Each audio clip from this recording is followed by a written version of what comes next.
What's going on, YouTube? You already know who you tune into. It's your boy Victor P.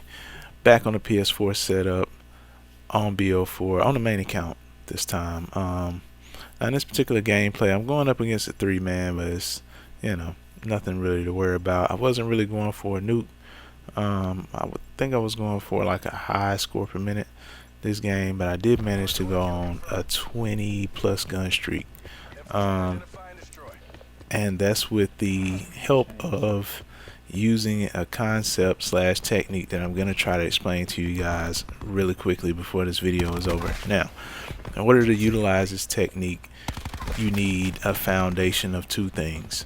One is map knowledge, and that comes from experience of playing the game, namely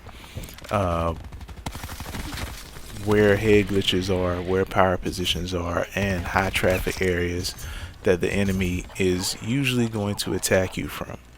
So on any given side of the map, if you're spawning on the top side of the map or you're spawning on the bottom side of the map, when you're approaching the enemy side of the map, the enemy spawn, you need to know where you can be shot from, where they're pretty much going to be posted up at, and where they're going to attack you from. Need to know that. Secondly, you need to understand the spawn system and how it works in Call of Duty.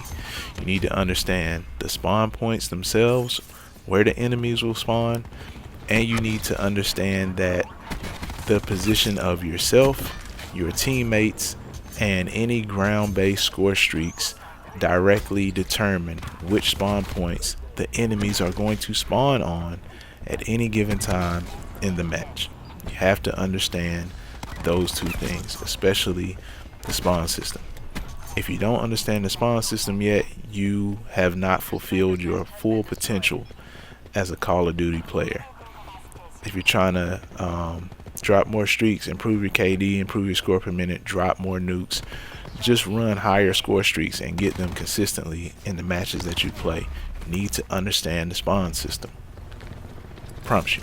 Now, once you understand those two things, the third thing to increase your map awareness is to utilize the information in the kill feed. The kill feed can be used to do a lot of things: determine what guns the enemy team is using, to see who's on a streak, aka the person that you need to kill so they don't drop streaks on you and turn the game into a hell game.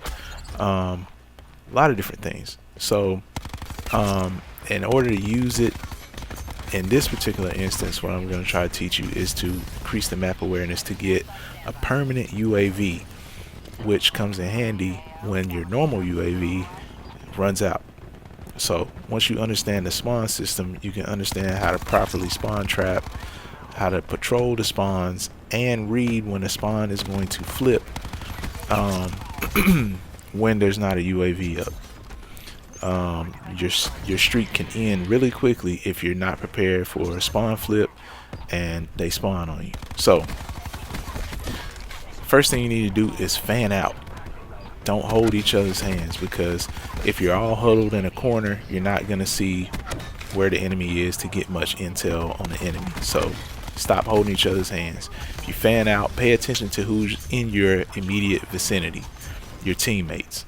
So if a teammate, let's say I have a teammate named Random Joe. If I fan out from him, and as soon as he breaks off to the left, I break off to the right, but he dies, I need to know in my brain what sight line he could have died from the position that he was standing in right there.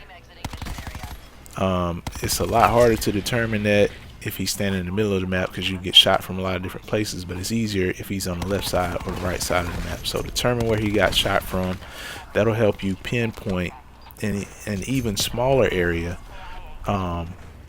where an enemy possibly is, so you'll know to be ready for a gunfight if you choose to engage that enemy on where you think he might be, or just to be ready for a gunfight if you choose to push that side of the map. So there's that. Conversely, and this is specific to Hardcore KC, if I push that head glitch that I think the enemy killed him from, let's call him enemy Bill. Let's say I push that head glitch, he's on that head glitch, I kill him. Enemy Bill's going to generate a tag.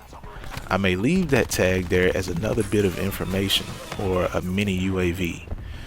So if an enemy denies that tag, I know exactly where the enemy is because he had to run over the tag to deny it. So not only did I determine where enemy Bill was, but his teammate that denied his tag, I now know exactly where he is for a short period of time. So I'm ready for the gunfight with him if I choose to engage in it.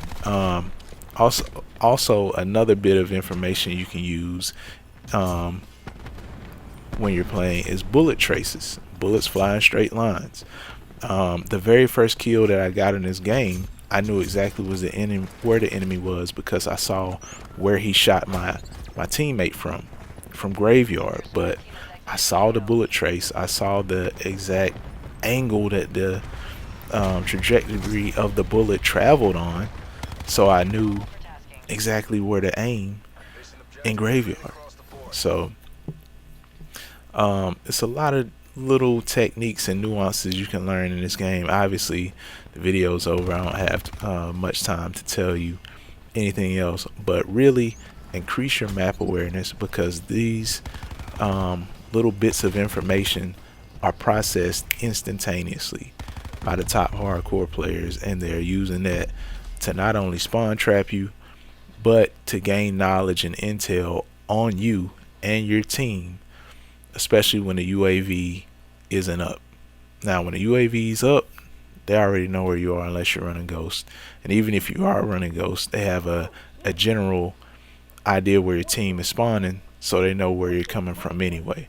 So hopefully I didn't make it too complicated. If you guys do have any questions, you can leave them down in the comment section. Like, comment, subscribe, especially if you like this type of content.